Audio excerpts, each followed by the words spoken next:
What's going on, family? This is Note to Self, and I am your host, Michael Madison Jr. Man, today I got something like real serious to talk about, real serious. It affects us all. I don't care who you are. I don't care what you have. I don't care where you are in life, whether you're, a child or an elder adult. And that is fear. Fear, fear, fear.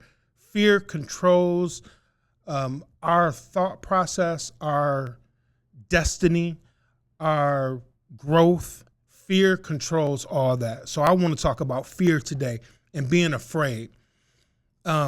Most times we don't do things because we're afraid and we're fearful. Now, I'm not talking about one of those things where you're walking in the jungle and you see a lion and you're afraid.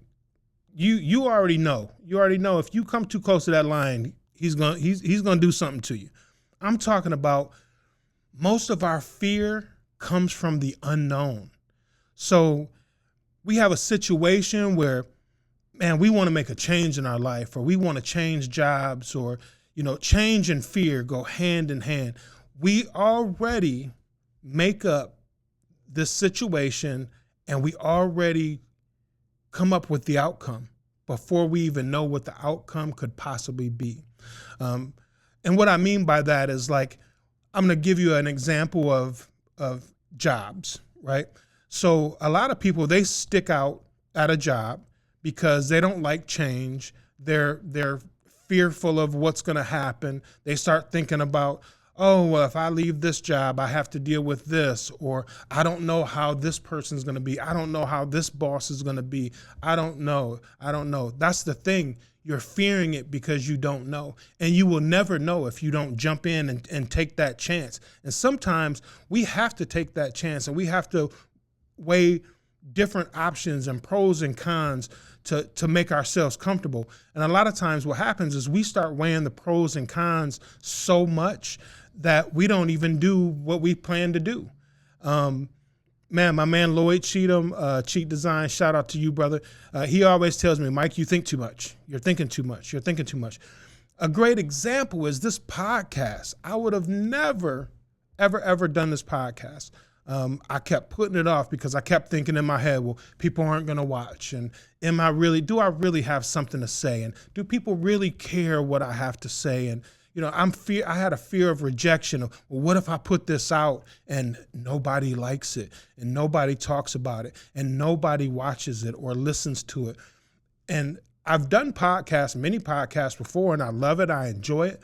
And my friend Jeff Copey said to me one time, he said, brother, you have to go out and do it all alone. You don't have to depend on anybody. You don't have to wait on anybody. And that was always my thing, is my fear. My fear would take over and not even allow me to push forward. I have probably 30 business plans just sitting in a filing cabinet somewhere that I've started, never finished.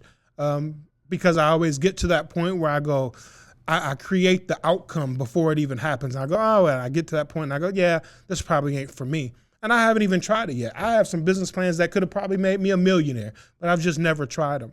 And so sometimes it takes people in your life to say, stop being fearful and just take a chance, take a leap. You know what I mean? We're never going to jump out of an airplane without a parachute because we already know the outcome. If that happens, we're going to die, right? There's no ifs. We already know that outcome. But if we jump out of a plane and we have a parachute and we have a person that's trained to help us navigate the air as we fall, give it a shot. Give it a shot, because you won't know if you like it or love it until you do it. I know a good friend of mine, A-Dub, shout out to A-Dub. Man, I remember he was talking about being fearful of skydiving.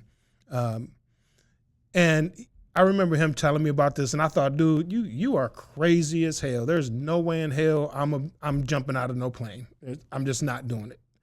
And he did it, loves it, does it all the time. And it's changed his life, and it's changed his life perspective. And so I'm coming to you guys today just to say, do not let fear dictate the moves that you make. Take those. There's things that you can do to overcome fear. One is take it step by step. The other thing is don't overprocess it. Don't overthink it. Don't already have your outcome before you even do it or even start it. The third thing is this: understand what you're fearful of, and then you break that down for each situation. So, for example, I'm a DJ. So there was a time where, man, I could DJ in the house. I could DJ in the garage. I can DJ at a friend's house when nobody was really paying attention. But to go out and do a wedding, I was like, man, what happens if the song messes up? What happens if I play the wrong song?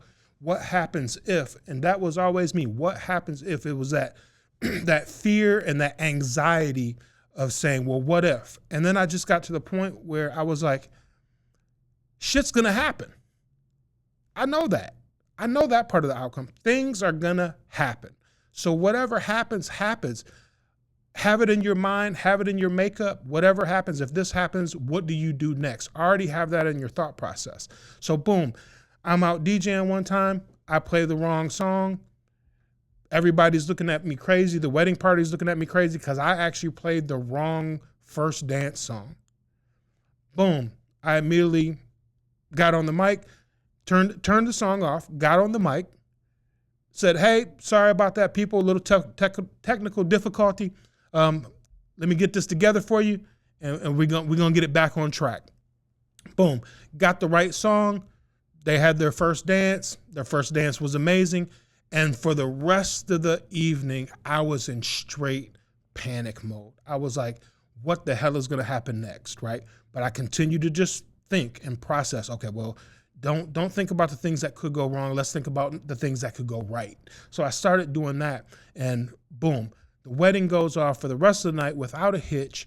At the end of the night, I went to the bride and groom and I said, I am so sorry that I made that error. You know, what I want to do is, I want to take some money off of the bill. You know, you just let me know what you need and I'll make it happen. And I remember the bride just gave me the biggest hug and she says, Mike, don't worry about it. Shit happens. It's how you recovered that made you great and made tonight great.